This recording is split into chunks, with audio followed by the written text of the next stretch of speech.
Mahadevapura police ಠಾಣೆ ವ್ಯಾಪ್ತಿಯಲ್ಲಿ ಒಂದು ಕಳ್ಳತನದ ಪ್ರಕರಣ ಪತ್ತೆಯಾಗಿದೆ.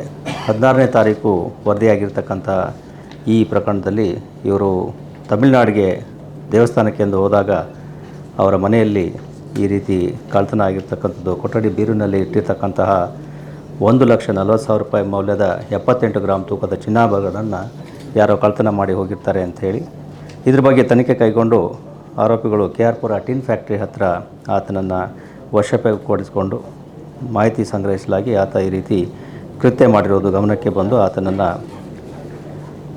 ಬಂಧಿಸಿ ಒಟ್ಟು 4,30,000 ರೂಪಾಯಿ ಮೌಲ್ಯದ 78 ಗ್ರಾಂ ಚಿನ್ನಾಭರಣಗಳನ್ನು ಮತ್ತು 72,000 ನಗದು ಹಣವನ್ನು ಪೊಲೀಸರು ವಶಪಡಿಸಿಕೊಂಡಿದ್ದಾರೆ. ಈತ ಆಟೋ ರಿಕ್ಷಾ ಡ್ರೈವರ್ ಆಗಿ ಕೆಲಸ ಮಾಡ್ತಾರೆ ಆರೋಪಿ.